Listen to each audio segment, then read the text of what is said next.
ನಿಮ್ಮೂರಲ್ಲಿ ರಿಪಬ್ಲಿಕ್ ಕನ್ನಡ ವಿಶೇಷ ಬುಲೆಟಿನ್ಗೆ ಸ್ವಾಗತ. ನಾನು ರಂಜಿತ್ ಶಿರಿಯಾರ್.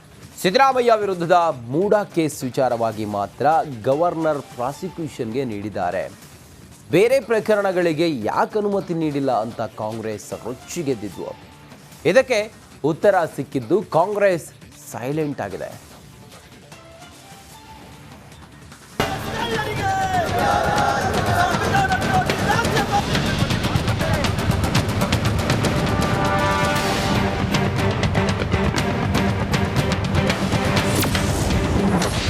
ರಾಜ್ಯಪಾಲರ ವಿರುದ್ಧ ಕೈ ಪ್ರಾಸಿಕ್ಯೂಷನ್ ಸಮರ. ಗವರ್ನರ್ ನೀಡಿದ ಉತ್ತರಕ್ಕೆ ದಂಗಾದ ಕಾಂಗ್ರೆಸ್. ಮೂಡಾ ಹಗರಣ ಕೇಸ್ ಸಂಬಂಧ ಮಾತ್ರ ರಾಜ್ಯಪಾಲ ಥಾವರ್ ಚಂದ್ ಗೆಹ್ಲೋಟ್ ಪ್ರಾಸಿಕ್ಯೂಷನ್ಗೆ ನೀಡಿದ್ದಾರೆ. ಅದು ದೂರು ಬಂದ ದಿನವೇ ಅನುಮತಿ ನೀಡಿದ್ದಾರೆ. ಆದರೆ ಮೈತ್ರಿ ನಾಯಕರ ವಿರುದ್ಧ ಇರುವ ಯಾವುದೇ ಕೇಸ್ಗಳಿಗೆ ಯಾಕೆ ಪ್ರಾಸಿಕ್ಯೂಷನ್ ನೀಡಿಲ್ಲ ಅಂತ ಕಾಂಗ್ರೆಸ್ ಗುಡುಗಿದೆ. ಅಲ್ಲದೆ ರಾಜಭವನ ಚಲೋ ಕೂಡ ನಡೆಸಿತ್ತು. ಈ ಆರೋಪಕ್ಕೆ ರಾಜ್ಯಪಾಲರು ಉತ್ತರ ನೀಡಿದ್ದು ಕಾಂಗ್ರೆಸ್ ನಾಯಕರು ಸೈಲೆಂಟ್ ಆಗಿದ್ದಾರೆ.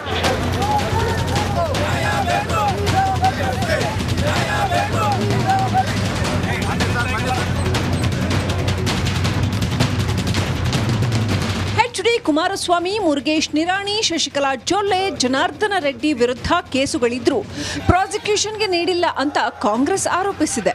ಈ ಆರೋಪ ಕೇಳಿ ಬಂದ ಬಳಿಕ ಸಾಮಾಜಿಕ ಕಾರ್ಯಕರ್ತ TJ ಅಬ್ರಹಾಂ ಈ ಕುರಿತ ಮಾಹಿತಿ ನೀಡುವಂತೆ ಗವರ್ನರ್ಗೆ ಪತ್ರ ಬರೆದಿದ್ರು. ಅಬ್ರಹಾಂ ಪತ್ರಕ್ಕೆ ರಾಜಭವನದಿಂದ ಉತ್ತರ ಕೂಡ ಸಿಕ್ಕಿದೆ.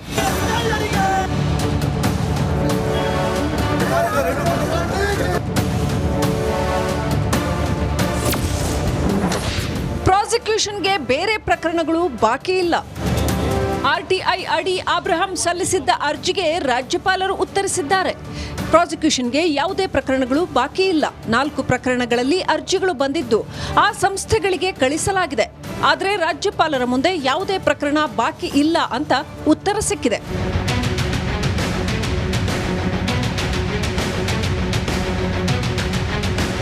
ಆ ಪತ್ರ ರಿಪಬ್ಲಿಕ್ ಕನ್ನಡಕ್ಕೆ ಲಭ್ಯವಾಗಿದೆ. ಗೆಹ್ಲೋಟ್ ನೀಡಿರುವ ಉತ್ತರದ ಬಗ್ಗೆ DCM DK ಶಿವಕುಮಾರ್ರನ್ನ ಕೇಳಿದ್ದಕ್ಕೆ ಸೈಲೆಂಟ್ ಆಗಿದ್ದಾರೆ.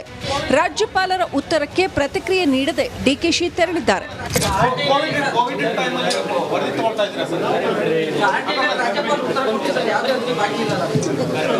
ಬೇರೆ ಪ್ರಕರಣಗಳನ್ನ ಪ್ರಾಸಿಕ್ಯೂಷನ್ಗೆ ನೀಡಿಲ್ಲ ಅಂತ ರಾಜ್ಯಪಾಲರ ವಿರುದ್ಧ ಸಮರಕ್ಕಿಳಿದಿರುವ ಕಾಂಗ್ರೆಸ್ ಸದ್ಯಕ್ಕೆ ತೆಪ್ಪಗಾಗಿದೆ. ಆದರೆ ಇದಕ್ಕೆ ಹೇಗೆ ರಿಯಾಕ್ಟ್ ಮಾಡಲಿದೆ ಅಂತ ಕಾದು ನೋಡಬೇಕಾಗಿದೆ. Bureau report, republic Kannada.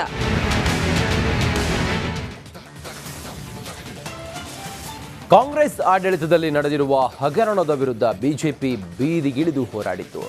ಬಿಜೆಪಿಗೆ ಶಾಕ್ ನೀಡಲು ಕೊರೋನಾ ಹಗರಣದ ವರದಿ ಸಲ್ಲಿಕೆಗೆ ಸೂಚಿಸಿತ್ತು. ಆ ವರದಿ ಸಿಎಂ ಕೈ ಸೇರಿದ್ದು ಬಿಜೆಪಿಗೆ ಈಗ ಟೆನ್ಷನ್ ಶುರುವಾಗಿದೆ.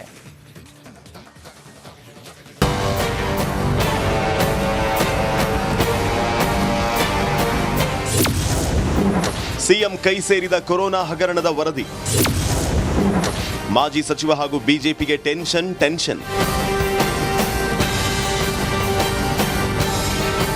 ಕಾಂಗ್ರೆಸ್ ಆಡಳಿತದಲ್ಲಿ ನಡೆದಂತಹ ವಾಲ್ಮೀಕಿ ಹಾಗೂ ಮೂಡಾ ಹಗರಣದ ವಿರುದ್ಧ ಬಿಜೆಪಿ ನಾಯಕರು ಗುಡುಗಿದ್ರು. ವಾಲ್ಮೀಕಿ ಹಗರಣದ ಸಂಬಂಧ ಸಚಿವ ಸ್ಥಾನಕ್ಕೆ ಬಿ ನಾಗೇಂದ್ರ ರಾಜೀನಾಮೆ ನೀಡುವವರೆಗೆ ಬಿಡಲಿಲ್ಲ.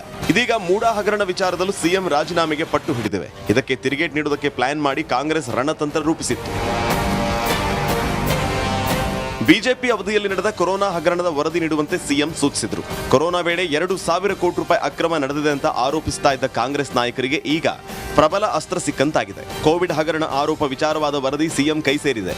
ಸಿದ್ದರಾಮಯ್ಯಗೆ justice John Michael D Cunha ನೇತೃತ್ವದ ಆಯೋಗದಿಂದ ಸಿಎಂ ಕಾವೇರಿ ನಿವಾಸದಲ್ಲಿ ವರದಿ ಸಲ್ಲಿಕೆ ಮಾಡಲಾಗಿದೆ.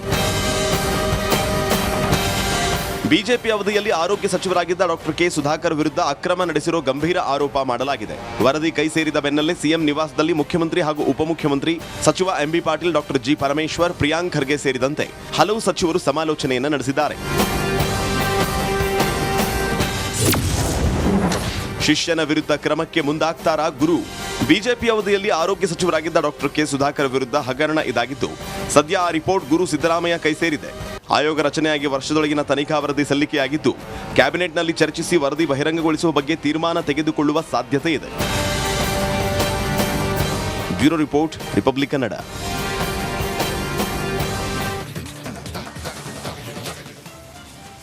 ರೇಣುಕಾಸ್ವಾಮಿ ಕೊಲೆ ಕೇಸಲ್ಲಿ ದರ್ಶನ್ ಜೈಲಿಗೆ ಸೇರಿ 2.5 ತಿಂಗಳುಗಳೇ ಕಳೆಯುತ್ತಿವೆ. ರಾಜಾತಿಥ್ಯ ಕೇಸ್ ಬಳಿಕ ದಾಸನನ್ನ ಬಳ್ಳಾರಿ ಜೈಲಿಗೆ ಶಿಫ್ಟ್ ಮಾಡಲಾಗಿದೆ. ಈ ಮಧ್ಯೆ ಪತಿ ದರ್ಶನಕ್ಕಾಗಿ ಸತಿ ವಿಜಯಲಕ್ಷ್ಮಿ ಬಳ್ಳಾರಿ ಜೈಲಿಗೆ ಬಂದಿದ್ರು.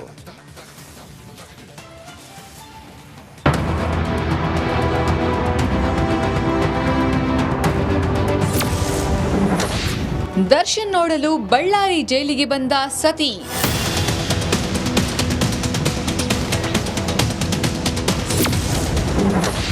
ಭೂಪತಿ ಕಂಡು ಗಳಗಳನೆ ಕಣ್ಣೀರಿಟ್ಟ ಹೆಂಡತಿ.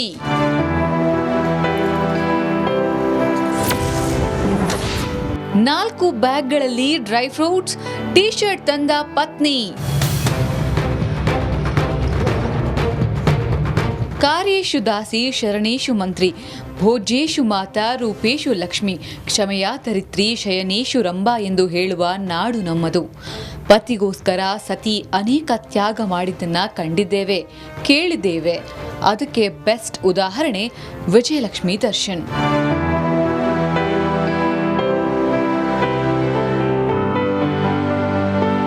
ದರ್ಶನ್ಗಾಗಿ ಪತ್ನಿ ವಿಜಯಲಕ್ಷ್ಮಿ ಬೇಡದ ದೇವರಿಲ್ಲ, ಮಾಡದ ಹೋಮ ಹವನವಿಲ್ಲ. ವಾರ ಆದ್ರೆ ಸಾಕು ಮೊದಲು ಪರಪ್ಪನ ಅಗ್ರಹಾರಕ್ಕೆ ಎಂಟ್ರಿ ಆಗ್ತಿದ್ರು. ಗಂಡನಿಗೆ ಬೇಕಾದ ತಿಂಡಿ ಬಟ್ಟೆ ತಂದುಕೊಟ್ಟು ಮಾತನಾಡಿಸಿ ಹೋಗ್ತಿದ್ರು.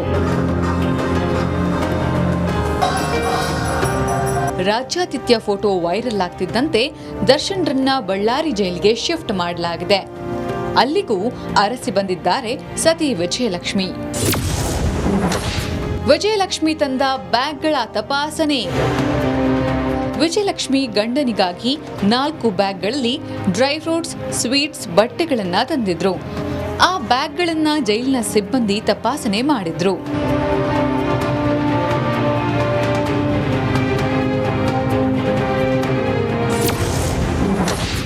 ವಿಸಿಟರ್ ಕೊಠಡಿಗೆ ದರ್ಶನ್ ಕರೆತಂದ ಜೈಲರ್ಸ್.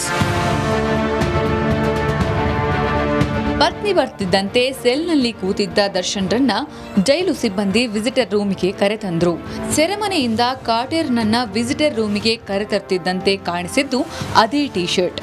ಪರಪ್ಪನ ಅಗ್ರಹಾರದಿಂದ ಯಾವ ಟೀ ಶರ್ಟ್ನಲ್ಲಿ ಬಂದಿದ್ರೋ ಅದೇ ಟೀ ಶರ್ಟ್ನಲ್ಲೇ ದರ್ಶನ್ ಇದ್ದಿದ್ದು ಕಂಡುಬಂತು.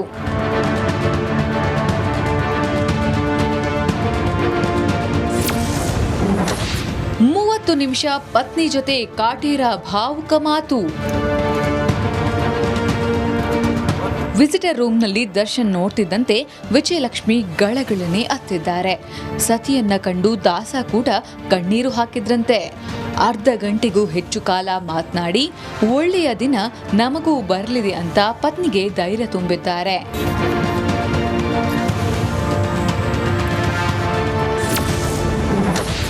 ಪತ್ನಿ ಕೊಟ್ಟ